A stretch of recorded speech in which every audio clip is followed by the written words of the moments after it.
who I've known for many years, and there's some people who are new faces, and I'm just grateful to be welcomed here, and I'm thrilled that you are all here. And it means more to me than you know.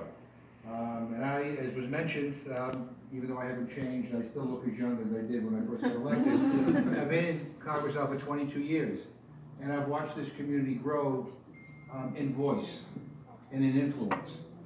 And I'm thrilled with that, because you are an important part of this country, and your voices are important, and they need to be raised, they need to be heard. And I appreciate the fact that you have been involved in so many important political causes. And when I say political, I'm not talking about partisan, but political in that causes to make things better for people here in this country and around the world. So I'm grateful to all of you, and thank you for being here.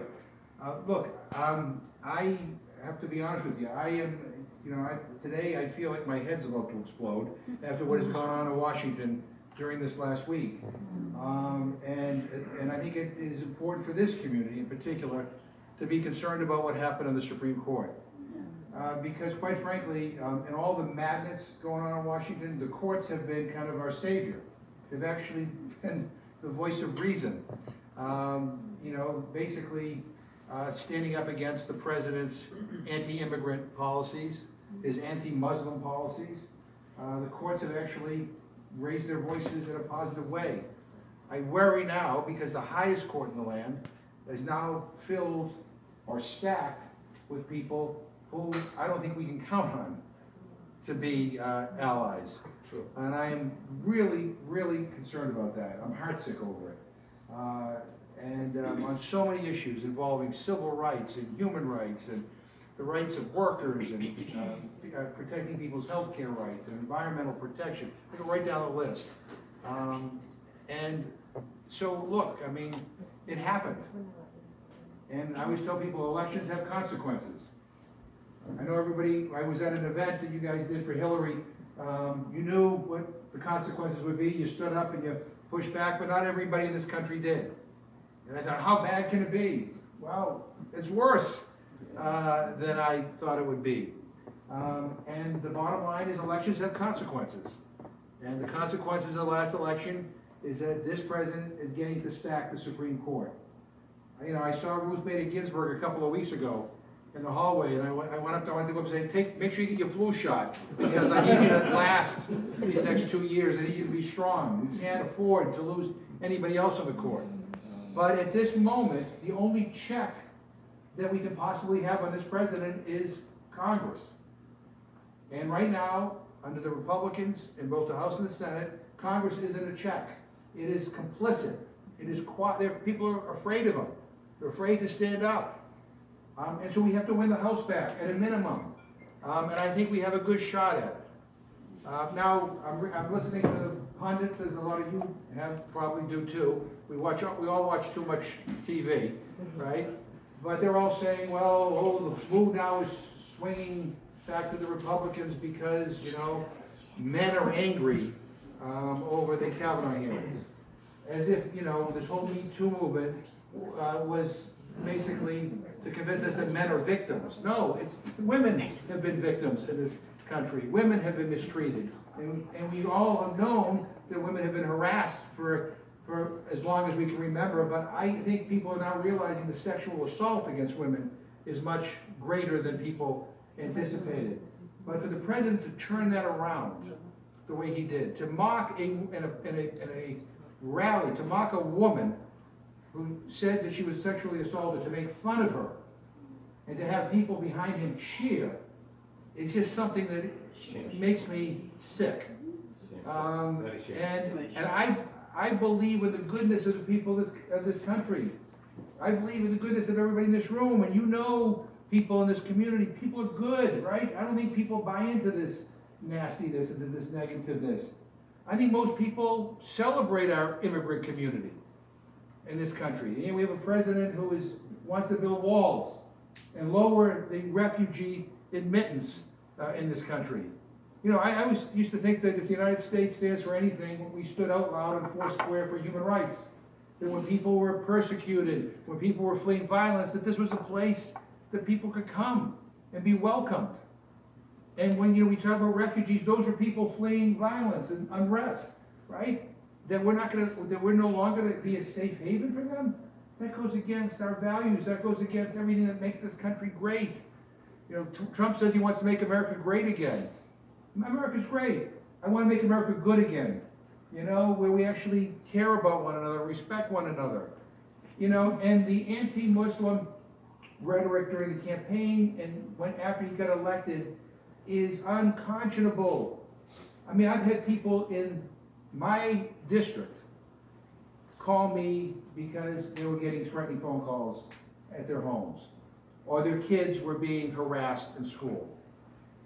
And basically, this intolerance, this vocal, the vocal attacks against this community really, I think, are fueled by what is coming out of the White House. And people need to stand up to this.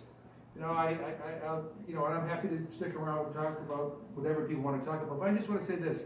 There are lots of issues that are on the ballot in November. I mean, we've been talking about health care, we've been talking about, important investments in our infrastructure, and climate change, and education, and I mean, there's lots of issues that are really people should be concerned about. That if we can win the House back, we can make a positive difference on. But I'm telling people, there's something else on the ballot that we ought to remind people, that is decency. I mean, we have to restore some decency to our politics. Because if we don't, nobody good's going to want to run. I mean, who's going to want to do this?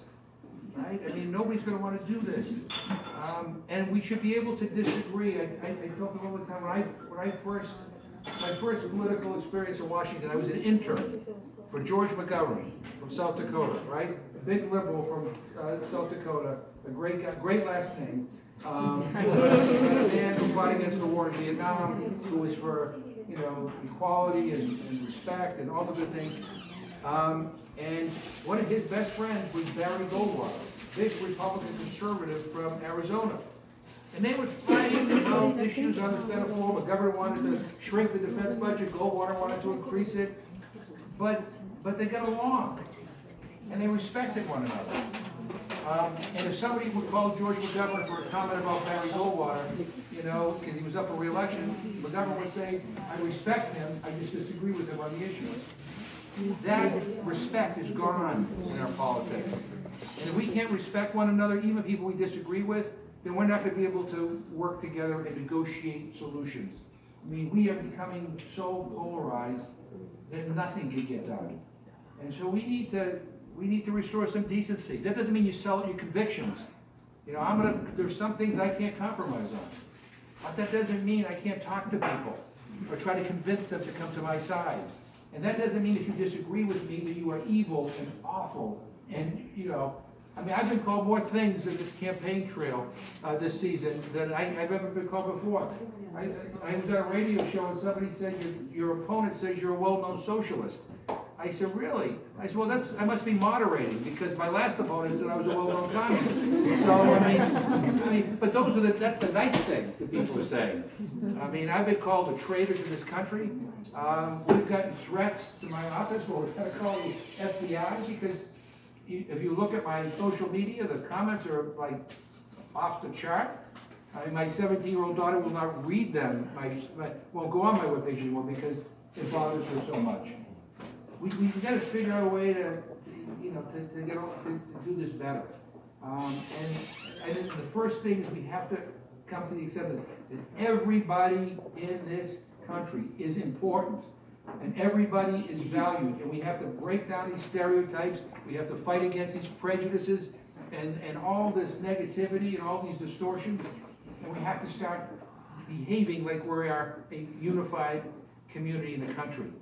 And the last thing I'm going to say to everybody in this room, I appreciate you being here today, but I know the work that you all do in the community, the charitable works. A million different causes are supported by the people in this room that have nothing to do with who gets elected and who doesn't.